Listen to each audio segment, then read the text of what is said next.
Basically, the CRA is concerned that signs are getting bigger and more colorful, which means no matter what you're advertising, you're basically telling people to take their eyes off the road and look at me. That means residential roads like this one won't likely see a facelift. And even filling a hole on a 4-lane street might take a while to get to. Maintain support of the edge of the spire when you're in. Copy. Only emergency personnel get through. The fire's actually getting under control. Everyone else waits and wonders. Is it their house? Can I get through to my house? That sound from a blown transformer led to a spark, and you're looking at the result. I mean, it was like a bang. The home of Bob and Linda Calvert, gone in a matter of minutes.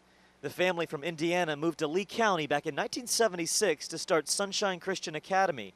Their son Bob rushed home today. My sister, I was on the phone with her and everything was going to be okay. The house wasn't going to burn. And then the next thing we know, the fire did pick up and everything went up in flames. Once flames got into the roof, the Calvert's home crashed fast. Memories from years in the ministry destroyed. Dad ran in the house and got his main papers, birth certificate and all that stuff. Bob called on neighbors he hoped could help. And he says, get up here right away, I need your help. You know, hose the house down, it's burning. And not even fire crews, strike teams, and ladder trucks could stop it. And so it's total loss. Nobody's hurt, thank God for that. A family's faith tested like never before. Brian Clemens shakes signs for a living. He's grateful for the work. I needed a job, lost one. For 4 hours a day, 5 days a week, you can find Clemens at the corner of Hancock Bridge Parkway and Del Prado Boulevard, shaking his sign, trying to turn drivers into customers. Just trying to get their attention. Sign shakers like Clemens can be found on almost every major street corner in Cape Coral. And I'm lucky I got this job too. Danny Castellanos works this busy corner on Cape Coral Parkway, trying to drum up business for this We Buy Gold store. I'm dedicating 8 hours a day to this job, 8 hours a day. Sundays are my only day off. But if the Community Redevelopment Agency has its say, Castellanos and other Cape sign shakers could be out of work. You hate to take away a job from anybody, but at the same time, you don't want to put people in harm's way. Basically, the CRA is concerned that signs are getting bigger and more colorful, which means no matter what you're advertising, you're basically telling people to take their eyes off the road and look at me. They don't go anywhere the pedestrians can't go. Right. Steve Schaefer owns 8 gold to cash stores. He also employs 25 sign shakers. I couldn't survive without it. It's the only form of advertising I have. That advertising is paying off, and Schaefer says his business wouldn't survive without the sign shakers strutting their stuff. Let's face it, they need the work, I need the work. Oh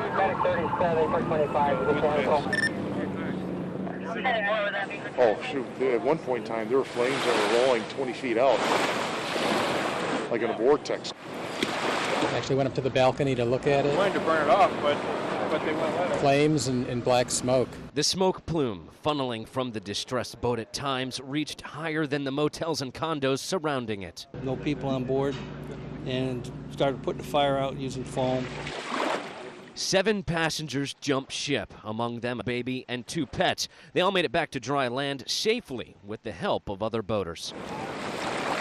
The boat came and picked a couple up and the dog. From the safety of the beach, passengers watched as their 45-foot boat sunk beneath the surface ablaze. It's 100% loss on that boat. Need some air?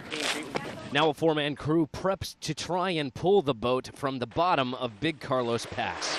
See if we can get the stern up off the bottom and get it floating so we can pump the water out and get it out, hauled out of the water. Busy day. Pat O'Brien and his sea tow crew. I brought a wetsuit for you, man. All right. Plan to fill airbags with enough air from these tanks to lift 6,000 pounds. The toughest one about this one is because the tide's so strong right there in the pass. So, you know, we're fighting the tide, trying to get under the boat and everything, and it makes it a lot more work. Casting off for a trip to the Keys. But before they hit open water, Christopher Bailey and his crew have to take this 62-foot yacht through the Chiquita boat lock. This boat can only fit in that lock by itself, and it's very frustrating. Frustrating because of the time it takes. On a busy day, there's a line of boats just waiting to get through. Almost 45 minutes, I think, was the longest I've had to wait. To solve that problem, the city of Cape Coral received a permit to leave the lock open, but only during very high tide. Hello. So for the past 2 weeks, Give it plenty of speed and just take it right out of the middle. city engineer Oliver Clark has been testing the process out. He needs to have some speed in the water to be able to steer. You can see when the lock is left open, the current is very strong. The water is moving 5 feet every second. Oliver worries that will make it hard on captains to maneuver. Number one thing is that the boaters are able to handle it in both directions safely. But he says, so far, so good. I don't know how many dozens of boats went through here without being delayed more than a minute or two. 30,000 pounds of boat or whatever you got here. Only a few boats had minor problems today due to the current.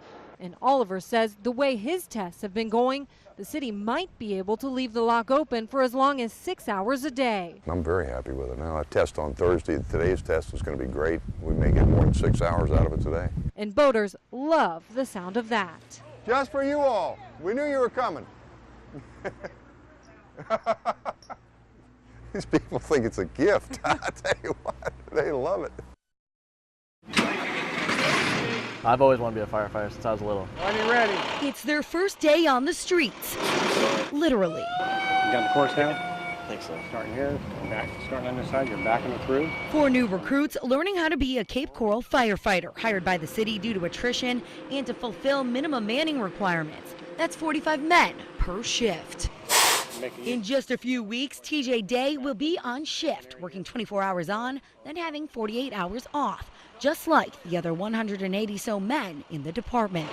We're going through orientation right now, so we're doing a combined amount of things. We're doing EMS related things, a lot of fire subjects, and now things like this, practical driving. Practical driving, a necessity, even though an engineer will typically drive the truck. The thing is to get you guys feeling comfortable behind the wheel. TJ, first up. We go do changing lanes.